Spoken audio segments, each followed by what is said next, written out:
Oh, it's time to talk about everything going on in the world of pro wrestling. We are back here on This Week in Wrestling with Chad Cooper. A couple weeks off, schedule sick, had some strep throat last week, Chad Koopaloo, but we're back and we're ready to rock. So because we've missed a few weeks, Chad, what we'll do is we'll go through every single match that we missed over the last month, every episode, every single thing, every segment of every single thing, star ratings through each one of them.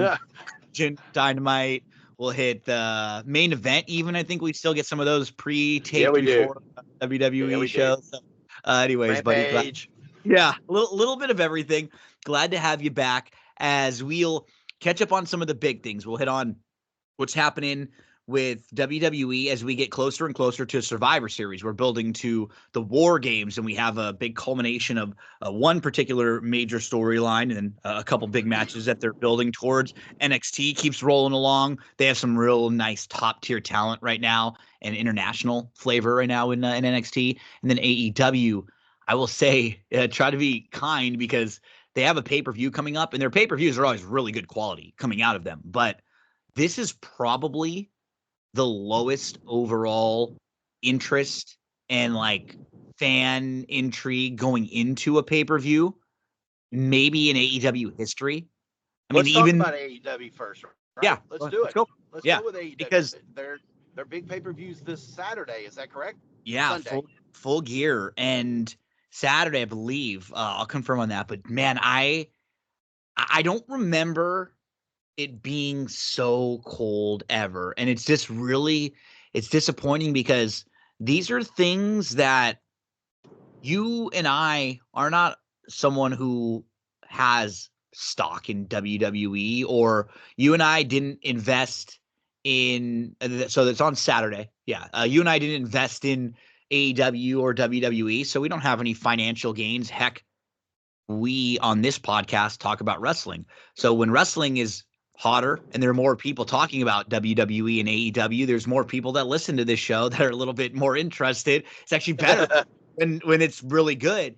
And for a year or two, we would watch AEW, and the one thing they always had, no matter what, even when you and I would watch the show sometimes and go, man, that wasn't very good. Or good can be subjective. That would say that didn't make a lot of sense, or that wasn't a great story to follow through, or like maybe cool match, but not much else more. But the crowds were always really hot, and the crowds were always there. People were always there filling the buildings for the first year and a half to 2 years of this company. Even when they were struggling through COVID and pandemic stuff, anytime they had chances to fill arenas, they really did a good job. And then, man, it just stopped. And that's what has been disappointing. It's not just been the ratings are a little lower. It's been, we've seen it all around, right? We've seen the ratings go down as the attendance has gone down. And as we're watching the things just going, a lot less and less of this makes sense. And as we look at this show that they have set up for the weekend, I mean, there's not really a match on the card that people are going to pay $50 for. No. There's just not. There's some good quality matches. There's a lot of I think a lot of these matches could be what we should be seeing on their weekly television show on Wednesday, actually, to be honest with you. But this isn't, this would be a good Dynamite, or like absolutely. Somebody said this feels like it would be like a Clash of the Champ, like what they do with those problem with that. Yeah, cards. If this was like a special Saturday night card, like what WWE is going to do in a few weeks with Saturday Night's Main coming back, yeah. You have a special event where you'll have a couple of these titles, because like Orange Cassidy, for example, I never have a problem with a guy like this getting a title shot at some point. He's been a guy who's been on the roster from the beginning. Crowd likes him, good in ring, fun character, fun gimmick. There is not one person in the world that thinks he has any chance in hell here. They have not made you think he has any remote chance. Even if you have a 0% chance of giving him the title, why don't you make us think he at least give him a few wins, stack up some stuff for him? He's going 50-50 with Wheeler Yuta just before I don't think this was built up well, and that's your main event. I don't get it. Will Ospreay Fletcher, I think probably one of the more intriguing matches on the card. I think they've been doing a pretty good job with Fletcher, but the problem is, Coop, we've discussed it with them. It's like they do a good job with Fletcher, but it's at the expense of Will Ospreay because Right. Ospreay isn't as over as he was right when he came in. He's just He's not as hot. and he's cooled off a lot, and they weren't they weren't the best of hottest debuts either, right? We can They go back didn't to move day the one. needle a lot. It didn't, and when you're not accepted with open arms in a fan base that's much smaller than the WWE universe, it's harder. And look, the match is going to be great. Again, I think this is a main event Wednesday night Dynamite or a Completed. Saturday night, which, by the way, confirmed. It's Saturday, November Yep. 23rd. It's in New Jersey. I just there's no stipulations here. It's just a good old singles wrestling match. I think this is something that should be probably worked up more better on television program because Agree. I just feel like there's good wrestling. It's just look, you said it, and we always say it with AEW. Their pay-per-views really haven't been the issues. Now there've been some letdown moments, but for the most part, the in-ring product on their pay-per-views are very good. But Like, where's so how this is it $50 good this pay-per-view just to see good wrestling? Not anymore, not with a tightened economy. No, people just don't do that anymore. and these are all doable things. If some of you out there want to listen to Wade Keller on the Pro Wrestling Torch, I really appreciate just when he's critical of shows because he does it with everything, WWE, AEW, whatever Sure. show he's watching, because he looks at it from a different way. He's covered wrestling for a while. It doesn't seem like he has as many biases quite as much as like Meltzer sometimes will, because he's like Dave is obviously really tied to AEW. He had a strong opinion about them, so he wants to see them really succeed. I'm not saying Wade doesn't. Like we said, he's just fine being more critical of them. And every one of these could have been so much better built simply. Like, where's Don Callis coming out and just cutting a promo about this match on Wednesday? Yeah. Like, help him build the match. Build this thing a little bit. And And it's been, since we've been on extended vacation for a couple of weeks, what's been refreshing for me, I said, okay, I'm going to walk away from professional wrestling too. I'm going to reset and I'm going to catch up, but I'm going to act like I'm watching some of this stuff for the first time in a while.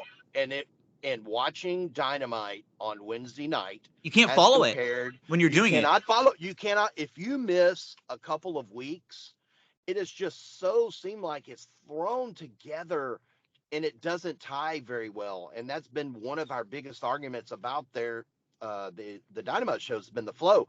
But watching Dynamite for the first time in a couple of weeks, knowing what I know and knowing there's a pay-per-view this Saturday, it was not and this is the quote unquote, it's always there's more stress on go home shows. This was a go home show for them, meaning this was the big show that supposedly, if you're on the borderline of spending the $50 to watch the pay-per-view, this is supposed to change your mind. This show, it definitely didn't change my mind to want to Not at buy all. this show on Saturday.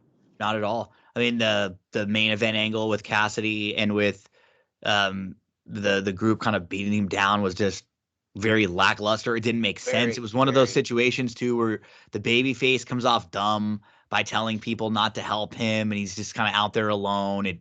Well, I'm with you. What are the odds? Seriously, I don't. If I looked hard enough, I probably would. But what odds would you give Orange Cassidy, if any, to win this title? Zero? Absolutely zero. Literally zero. Me too. Like, me too. There's no way. This is a TV. I think someone said this is like a special edition of Collision that you do for TV main event. You want to get a little bit of a rating on there, and you're like, hey, we're gonna have a world title, Moxley versus Orange Cassidy.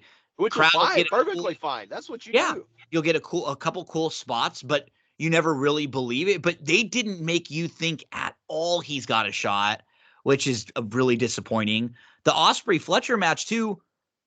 And what's happening is Osprey comes in here, and when he came in with him, Mercedes Moné, and Okada, of the three of them, he was by far the one that was the most over, that was like cutting the best promos, connecting the best of the three of them.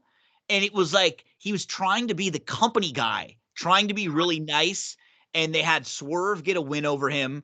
They had MJF kind of go over him.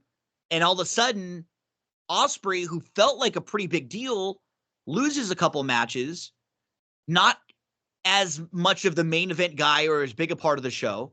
And now he's in this feud with Fletcher, where I do think Fletcher's doing a really nice job. But the thing about it now, Chad, they kind of put themselves in a bad spot, because I don't think you have Fletcher just lose this match. I think no. I wouldn't think so. You bring somebody else in, they have him cheat, and they have him beat Osprey here. And that can get him a couple more matches out of that. But then all of a sudden, you've been having Osprey lose a lot lately. He just doesn't feel as much of a big deal at all. Okay, I found some odds. Okay. I did. Osprey is minus 500. So wow. There we go. You were just saying he needed a win. He does. And that's what's hard, is like you're in this situation where you put these guys both in this, because for the feud, it makes the most sense that Kyle Fletcher and the group that have an extra guy are going to cheat to win with the help of the heels. But you want another loss for Osprey right now? Just and he came in, had a title, and didn't he lose to right away? Yeah. MJF, right away. It was not good. Like, now MJF, he's been filming a movie recently, so he's been sending in videos and clips. He's not even been around. So they tried, and this was one of the wonkiest things they've had to do. They had to like go backwards on this feud, because when they were building it with Hangman or with Adam Cole and MJF, one guy was a babyface, one guy was a heel. By the time Cole got back, MJF had turned and he was back to being a heel. So they couldn't really pay the story off. So instead of just saying, let's just skip over this and not even address this for a while because it won't make any sense, they tried to go and make some weird sense of this, where now O'Reilly was talking to Cole about, you're not embracing the evil enough. That was so cringy. Absurd. I hated this spot. It was this thing. Insane. And it all comes back to setting up a match between MJF and Roderick Strong. MJF's talking trash about how Roderick had to see his parents fighting each other, like shooting each other, something like that when he was young. But like, all of a sudden now we're supposed to be rooting for Roderick Strong. Like, this just came out of really nowhere. I don't understand why you're even building to an MJF Roderick Strong match. Like, what's your eventual payoff here? This is not a good use of MJF. It's just not. No, and in defense of MJF, I'm not going to be too hard on him for going off and making a movie. Hell no, that's great. All of our favorite WWE superstars are guilty. It's just why it's just part of the business. Have him send in the vignettes again. Have him do the clips, but you don't need to be building to a match with him and Roderick Strong. If this was a match with someone bigger, someone Osprey, someone's a little bit higher on the card, and he's sending those in, and it can be part of the gimmick. He's losing to Roderick Strong. I don't know, and if so, what's the point? There's no way. Quickly, Moxley has a 99.9% chance to win. He's minus 8,000. MJF is minus 5,000. This is what I mean. Look at the card here. They're all heavy favored, and that's been uncommon for AEW. There's a lot of time you're like, man, there's could be a point I could see this guy or this gal winning or not going over, but this one's a pretty obvious one, and this entire pay-per-view, and when you get odds that are high as that, I don't even know if it makes for good matches. I really don't know that, to be honest with you. So I have no idea who these big boom guys are, but I will say I heard they're really popular. Neither. I don't. But I heard they're like insanely popular, and they're TikTok. Yeah. So you know what my no issue with it being like a pre-show thing for something like that. That's like one of the Sure. ways where you put people on your YouTube channel. Maybe you get a few extra people to order the show. But here, like always, is my biggest thing. I would say the exact same thing if these people showed up. Like WWE does this all the time, where they have like UFC fighters or someone sitting in the audience, right? Yeah. To promote something. And even if it's just that, show me like a 20-second clip of who they are. Like, that's it. Yeah. Just show me, because, dude, you and I are getting older. You know what I mean? I don't know a lot of these singers, like these, like, especially these TikTokers, brother. I'm 50, so I'm a little late to. Hey, look, I was late to Facebook. I was still scraping along on MySpace until I was forced to, like, hey, dude, you need to close your MySpace and get off your top 8 friends. And was it Tom over on there with you? Yes. We're watching, Mike Tyson on Netflix the other day with Jake Yeah. Paul, and I'm feeling old with a lot of this stuff, but do you think this is more important of enough spot instead of using someone like Ricochet, who's not on the card? See, again, look at that. He's not even on the card here, and just kind of feels like another guy. And that's the problem on this show. You've got Ospreay, who feels like he's just a guy on the card. MJF. True. Very true. Guy on the card. And that's my thing with MJF. That's what I was going to ask. Now, he's had some bad luck. He's had some injuries. Man, it wasn't very long ago, you and I, he had WWE eating out of his hands, begging him to come. Doesn't that feel like doesn't that feel like 5 years ago now? I know. And it wasn't. It wasn't. He was talking about the bidding war of 2024. You know, that was always his thing leading into last year. And it just, God, it's so much has changed with him. With the momentum for him and for them. And it hurt him becoming, what we do again. And this is why when you have producers and directors, those are the people that help make the movies and the shows and get the best out of you, because so few people, Chad, are really good at so many things where they're incredibly creative and then they're also the great actors on top of it. You need to be directed, right? And that's the same thing in a production, and that's what a lot of these shows are, because dude, MJF is talented. He's doing movies and stuff right now. We can see the guy has range. You can have him play a bunch of different roles that other guys in wrestling can't do. The problem is that doesn't mean you should do it. Just because he can doesn't always mean he should. You don't have to show, look, he can be a really nice good guy and then a bad guy really quickly because he's so talented. It'll be funny and it'll be this. It made us care less about him being a bad guy once he became the good guy, and then he kind of flipped back again real quickly. When that starts happening, you lose what you had. And I don't even know where you go with him after this win. I know. He had this uniqueness of a heel that was so different and real that it just doesn't feel the same anymore. It feels like now how other people are kind of playing heel.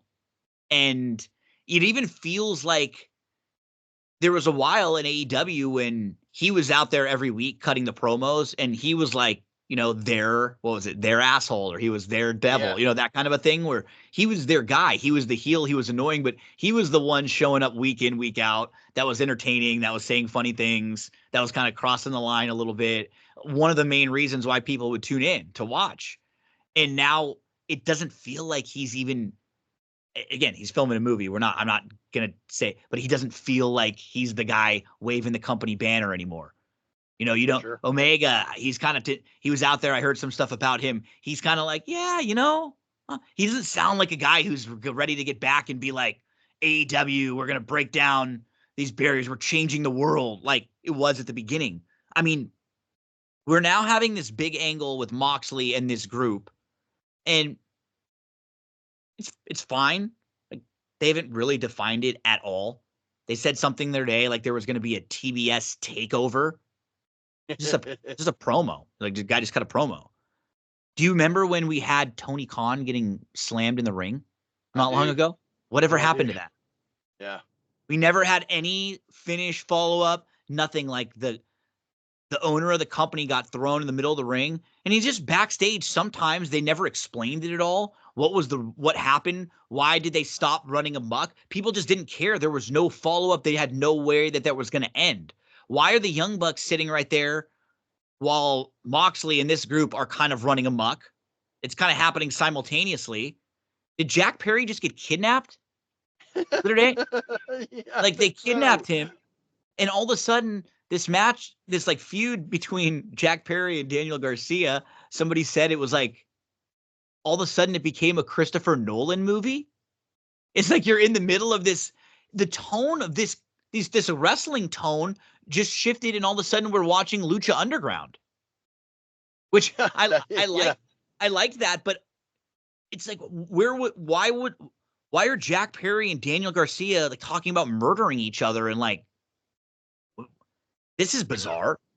Where did it just came out of like absolute nowhere. There's not any consistency. I got to be honest, like, this last episode, I really think was probably one of their weaker ones that I can remember, just from all of this stuff, putting it together just didn't make sense to me. Like, I will say, I do feel like since they've come in, they've done a pretty good job with Lashley, with MVP, with Shelton, with that grouping. And I do hope that Lashley gets the win over Swerve Strickland, because this is another one of those feuds, Coop, where if you just have Lashley lose right here, where does this group go?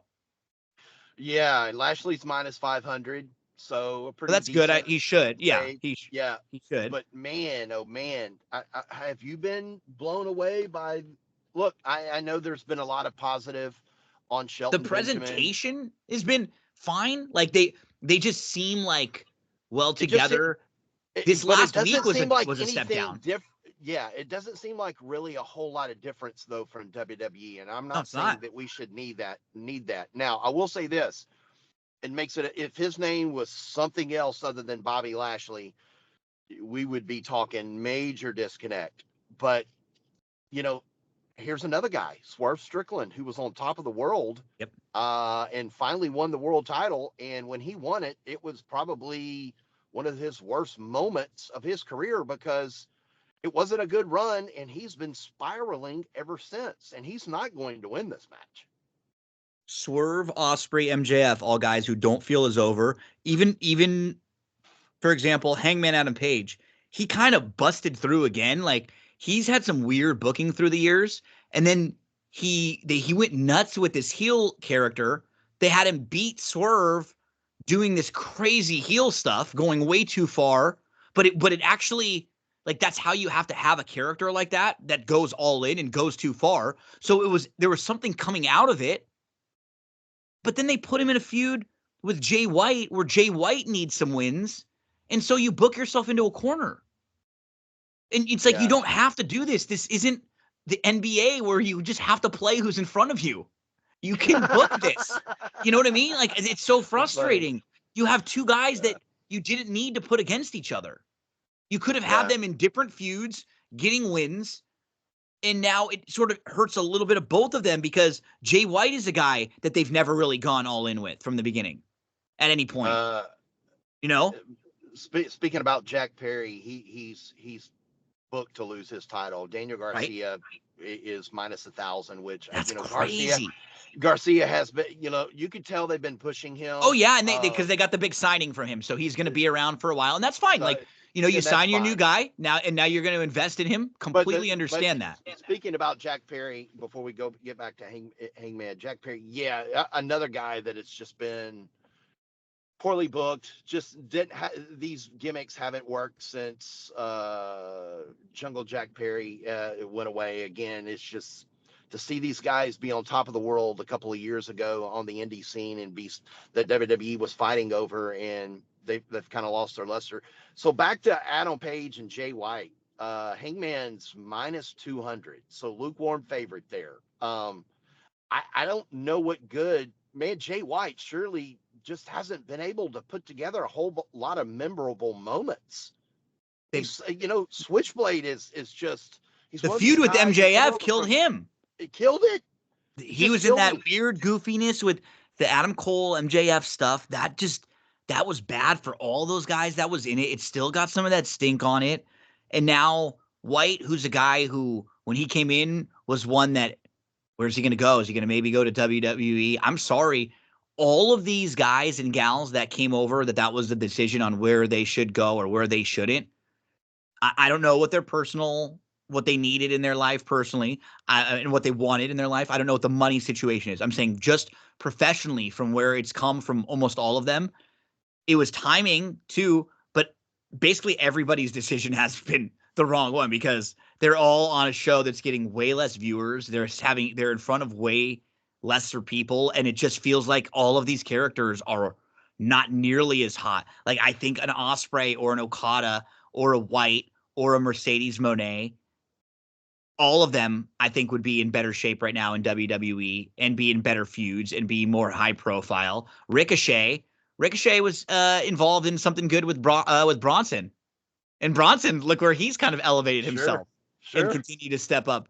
Like, Chris Statlander was a good kind of baby face on the upswing. They put her in this feud, I think, too quickly, and they put Camille with Mercedes, and they didn't let that play out at all. They didn't give them any time to actually have Camille be a little dominant, and then maybe there's some tension between them. It just immediately became Camille's like a joke, and Mercedes throwing her out there in the ring hurt the other day. It doesn't even make sense. I don't get, but baby faces teaming up to attack the heel. It was really backwards. Yeah, it was. And by the looks of it, it looks like the championship staying with Monet. She's minus 1,000. Statlander has always been very unique.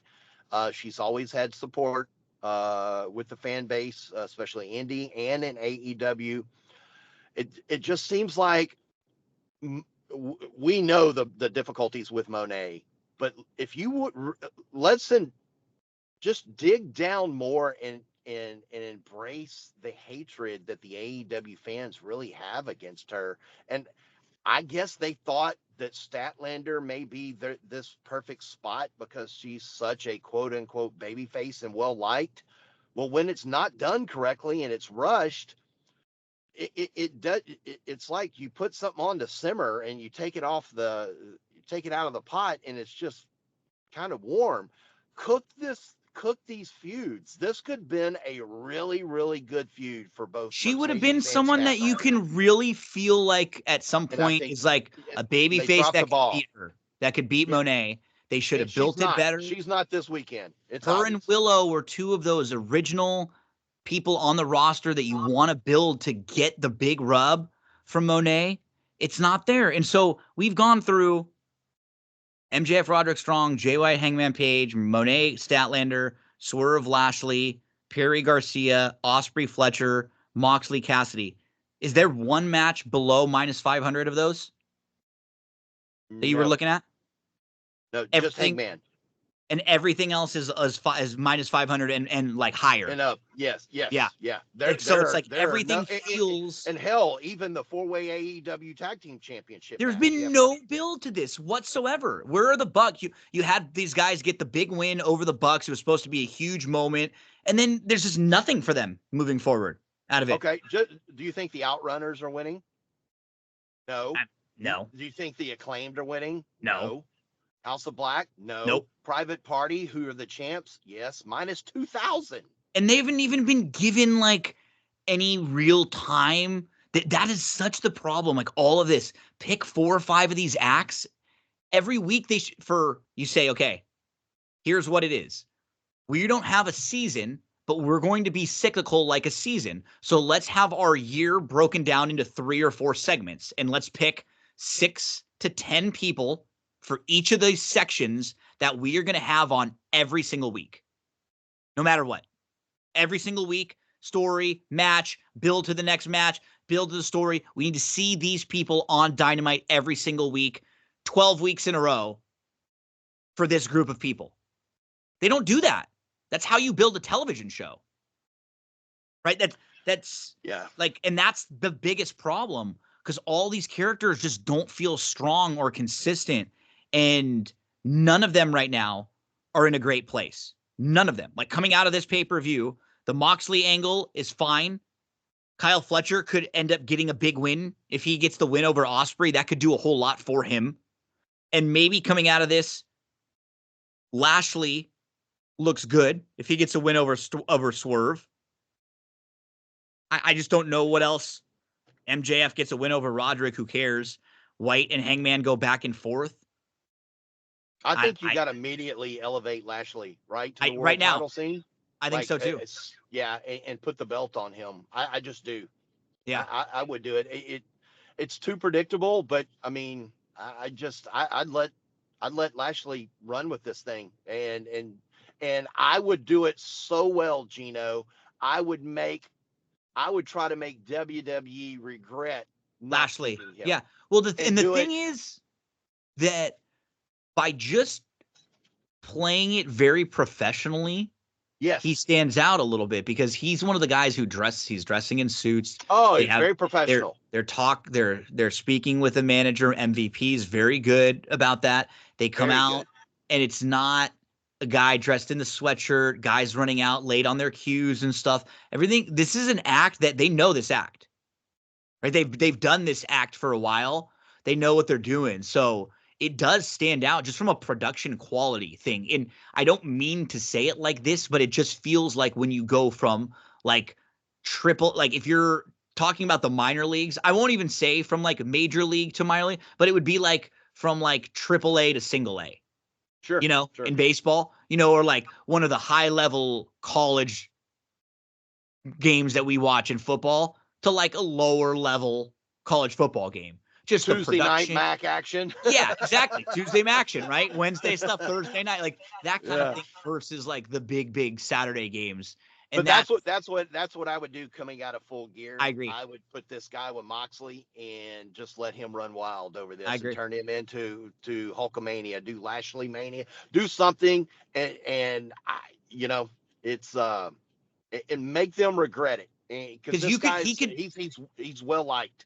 He doesn't need to be. It doesn't even need to be a heel. He can just be like the badass, right? Yeah, he doesn't need to be cheating and doing stuff. It could just be, I'm badass. I'm better than you. Kind of like where he's that tweener, where he's just a tough, talented dude. I'm telling you, numbers would go up if this guy is the world champion. And I agree. He's on Wednesday nights.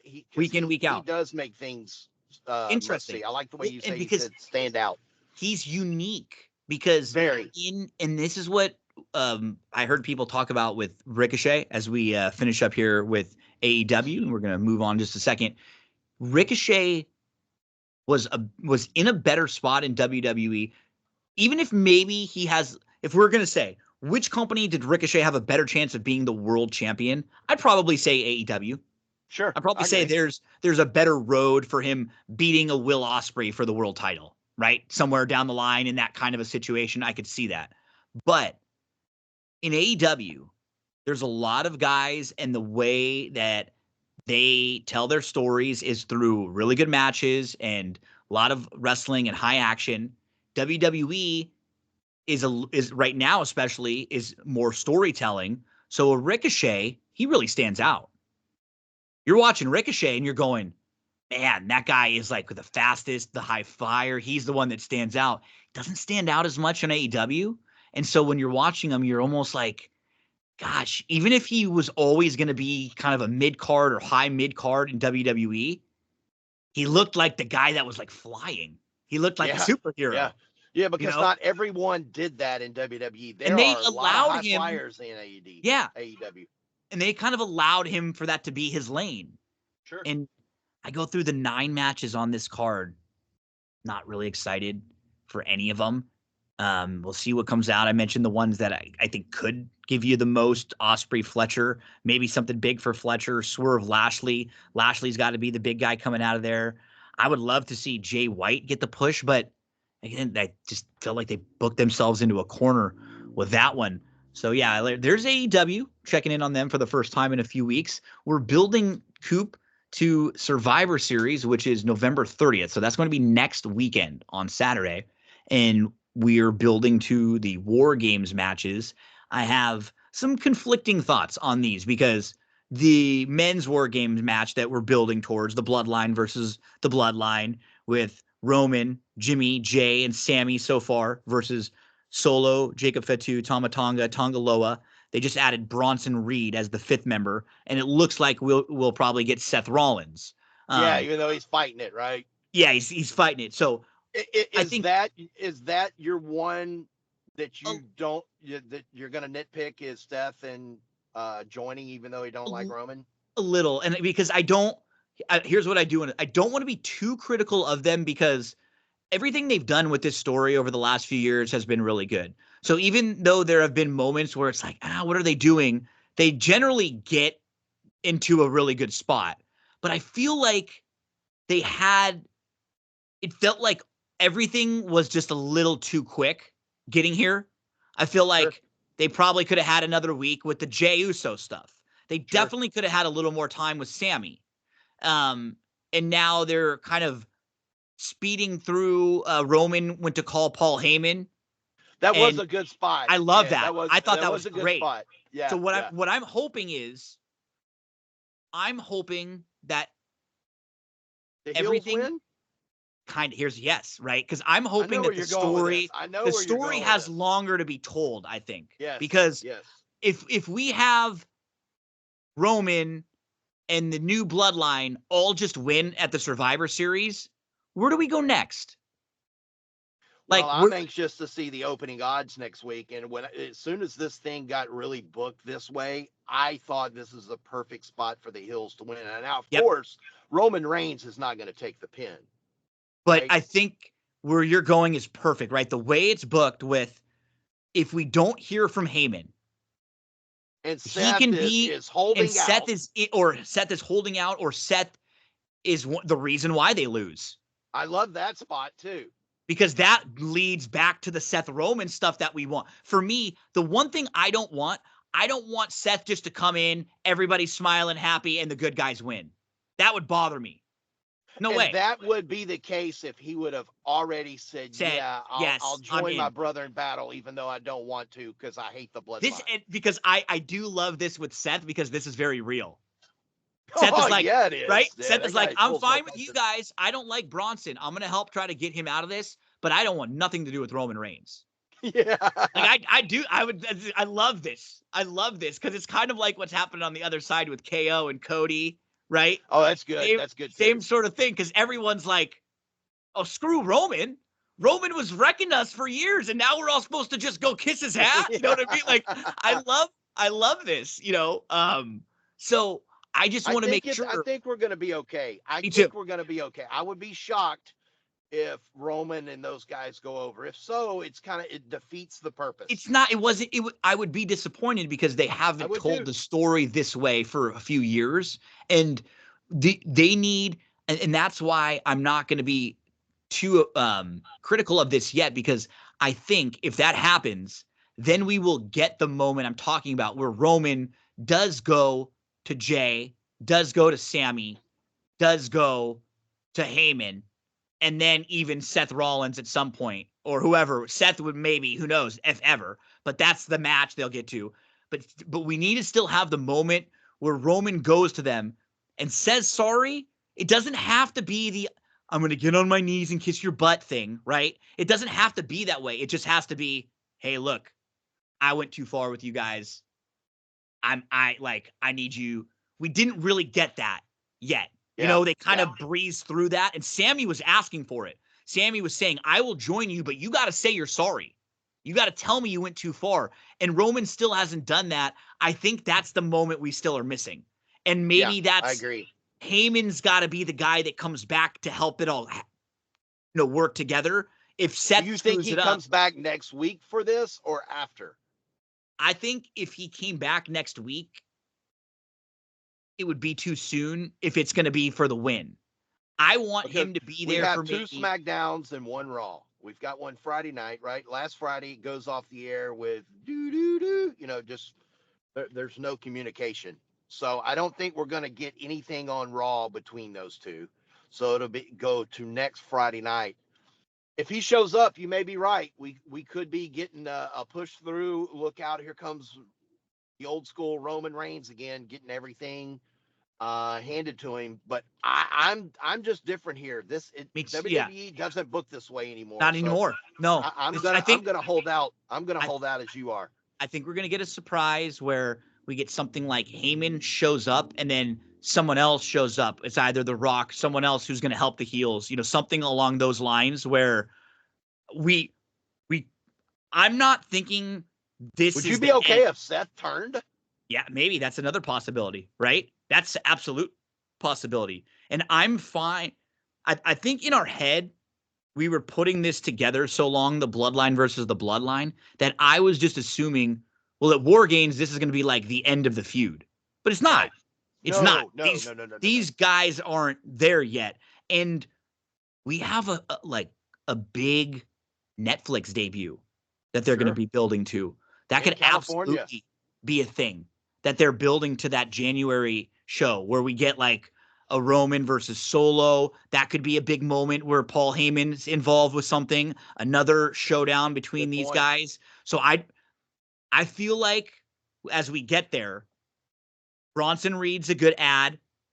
Who knows what's going to happen with Seth? They have If the it's not match. Seth, what do they do? No, I think it's four guys for a while. Seth comes out.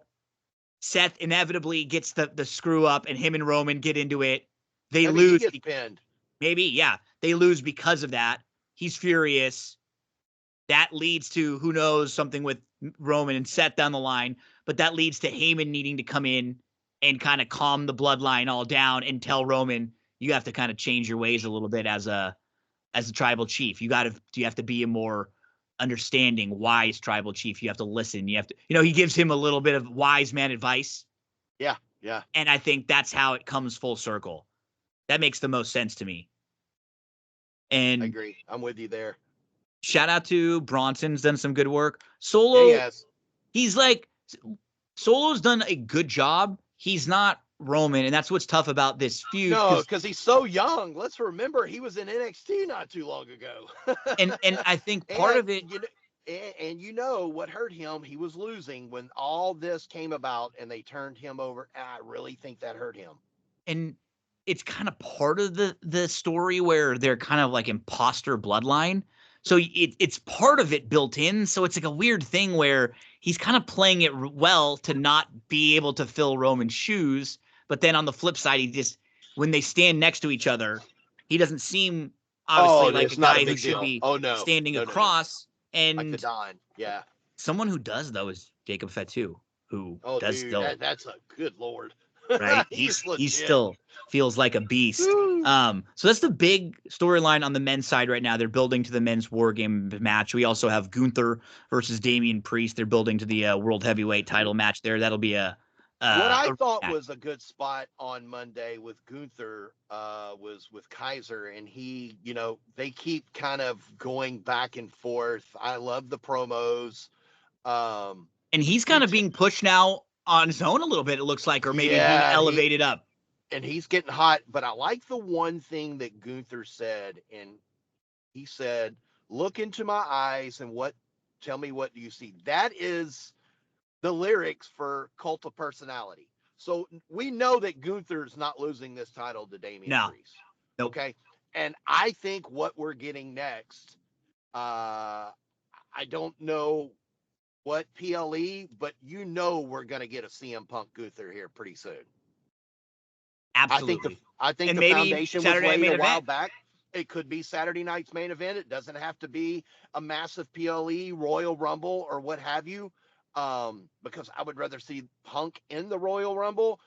But I like that, just that little thing. And he's talking to say, like, look into my eyes and tell me, what are you still there? Are you still a kill? Are you still with Gunther? Right? But that was the lyrics to Cult of Personality. Those things like that is what gets me excited about pro wrestling. It's crazy. It's the same with TV shows that I like. It's just these little moments that may not mean anything in episode 2, but in the third season in episode 9, we revisit that line, right?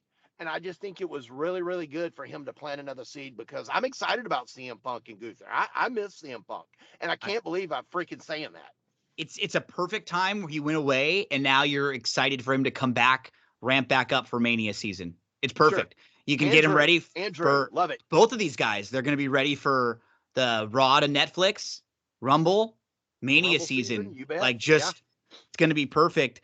And then on the flip side, I will say This is I'm going to be way more critical of this because yes, way more critical of this. You just didn't need this. Before You we didn't get to need the this. women's U.S. Championship bracket. If you wanted to do something like this, do the old traditional Survivor Series match. Yeah. You don't need to throw them into a War Games match when it wasn't built for War Games. It didn't make any sense to me. You have Nia and Liv just had a match against each other, literally just a week or two ago. And now they're on the same team and they just talk over it like nothing because they're the heels. I think this is forced. I don't like it when they used to have the Hell in a Cell pay-per-view and then you'd always have to have the Hell in a Cell match there. I like it better when you have a feud that builds to a big match and then you have that match when the feud is ready for it. You don't have to it's when you do it backwards, it doesn't work nearly as well. I don't like this at all. Now, all these women are awesome.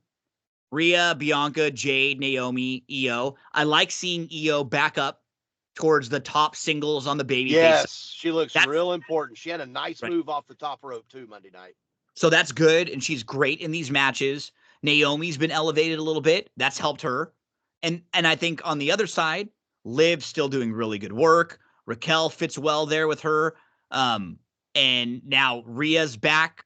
She's obviously really over. Nia, Tiffany, they're doing good stuff. Candice, I like the whole wrinkle with them. I just don't think this needed to be like all of them separately have some interesting things going on. And I feel like they're doing good work. We're leading to a women's US championship now. There's a tournament happening. We're going to have the women's US title coming soon. I just don't, this feels so rushed and jumbled together and just not needed. It's not necessary. Well, and what jumps out to me about this, as opposed to the men's, I don't know how many arguments we can make that the heels would win this match at all. I know. This is all babyface to me. Look at the babyface power if you're talking about Rhea, Bianca, Jade, and like Io just kind of on star power. I mean, Candice, Raquel are definitely like the side characters to their major characters. Tiffany's the same thing right now. At some point, she'll be more. And Liv is even kind of like the Weasley heel. So they don't need to do matches like this just to have it there for the women. Having a Royal Rumble or an Elimination Chamber, completely agree. That's fine because those matches, the point of those the gimmick is the story. Well, the Royal Rumble? There's no story going into a Royal Rumble. You don't need a crazy blood feud to go into a Royal Rumble. But for this, why are these women in a War Games match? It just doesn't make sense. Well, you talk about it being rushed. What really felt rushed was the actual segment on Monday night. It was like over in a heartbeat. Rhea comes running out. She chases Liv out of the ring. She screams, War Games! It's like, what?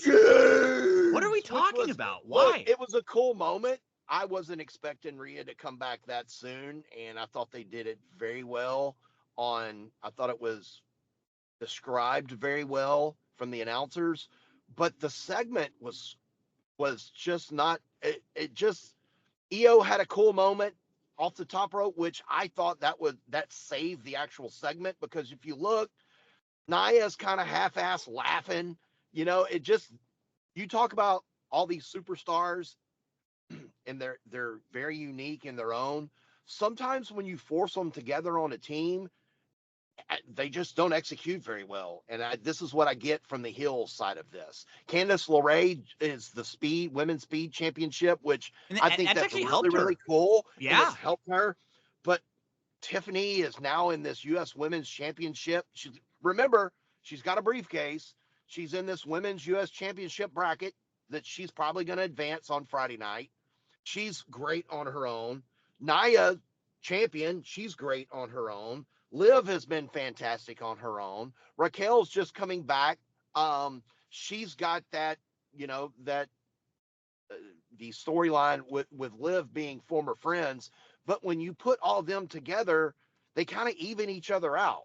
There's no like really, I don't know, and it just the segment was really off. Other than EO's top rope move, and if it wasn't for that, it would have really got a failing grade for me. I'm not a Yeah, fan of it. super disappointed in this one too. So not gonna always just be positive about everything WWE. No, Just absolutely didn't. not. There's like individually, there's a lot of good stuff going on. It just didn't need to be all shoved together. And if it did, just do the old traditional Survivor Series, the elimination match, and you don't have to just have them all be in this War Games cage for the sake of doing it. Not really a fan. Um, let's finish up. Let's just do a quick few thoughts on NXT as Yeah, we are yeah. able to catch all up on everything. So NXT, they're building to the Iron Survivor matches, which were a blast Oh, I last love year. these, man. They Yeah. were so good.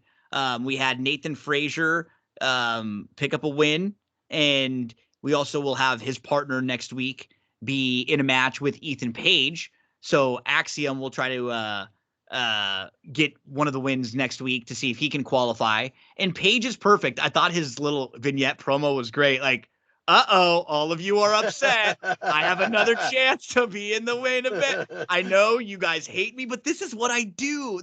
I mean, it's a perfect gimmick for him, and I love it.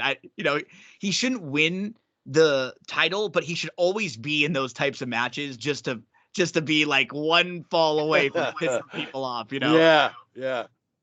And then the women's division, though, they're just so strong right now. Oh We man. have Stephanie Vaquer gets a win. We have Jada Parker. We Sol just Ruka well, she's qualified. Zarya. Zarya is qualified. Yeah. Zarya picked up a win earlier in the night, and we know we know Cora and Roxanne towards the top of the division, incredible, and then Julia.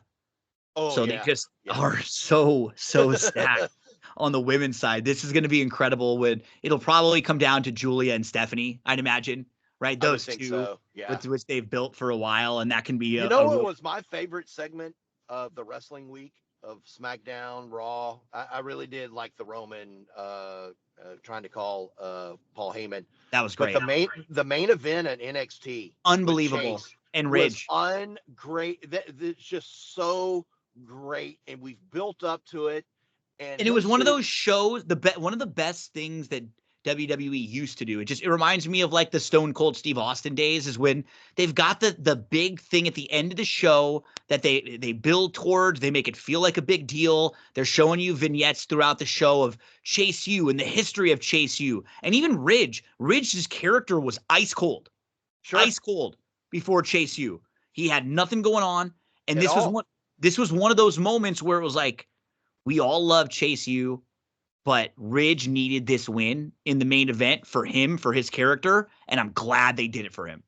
I'm glad they did. Chase U can come up to the main roster. He could be a really fun that could be a fun main roster gimmick.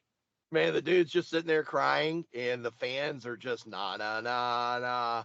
It Nah was nah great. nah nah. They Hey, showed hey, hey. It was when they're just it was fantastic. the video package where they showed Duke and we had an MVP and they went through the history of Thea, and it was really, really well done. And if you would have said a year ago that there's going to be a main event match between Andre Chase and Duke Hudson for for which actually for a world title, a number one contender spot for the Yeah, it world was. title. So they'll be facing Trick. We would have said no way. Oh, who cares? But now you're invested. Maybe we get some situation where one of these guys or gals is there to help screw over, or screws over Ridge, and it can continue to build to something there. I just thought they're doing really well. There's a good energy since they're on the CW too. Yeah, Like yeah. I just, Something. There's an extra gear that we talked about it. I think the last time we chatted, NXT was doing very well on the USA Network, but since coming over to the CW, there's just been an extra gear, and you can tell that this show continues to get better and better. Again, I've always had a likeness for NXT, even during their 2.0 struggle year. Um, but man, my favorite segment was this main event on loved it. NXT on Tuesday night, man. It was just really good, and it's all pointing to what deadline I think is December the 7th. Yes, Is the event. Yeah, the the week week after after Survivor Series. Survivor Yeah. Series. So the next couple of weekends we'll have 3 in a row. Next this week coming up we'll have AEW Full Gear. So then when we talk next week we'll be able to recap a little bit of what happened on Full Gear. We'll preview Survivor Series, which will be just a few days after Thanksgiving. And there's not going to be very many matches on that card either. No, because you're going to have the 2 War Games matches that are going to be an hour-long matches. So you might get one. We're getting Cody Rhodes and maybe Cody KO. KO is supposed to be. Oh, that was a really good segment too. It was the Cody KO stuff. Cody has been excellent with Aldis. Orton. I love Nick Aldis in this row. Me too. Last Friday night, that segment with him and Cody just got pissed off, and now KO's got to. He doesn't want to do it, but he's going to do it because he's being told that he's got to do it. So he needs to do it. He needs to do it. It's just been nothing short of phenomenal either. That's been really good. So we may get Cody KO. I would love for that to kick off Survivor Series PLE. I think that would be really good too. And we'll talk more next week about it. I don't love what they've been doing with LA Knight.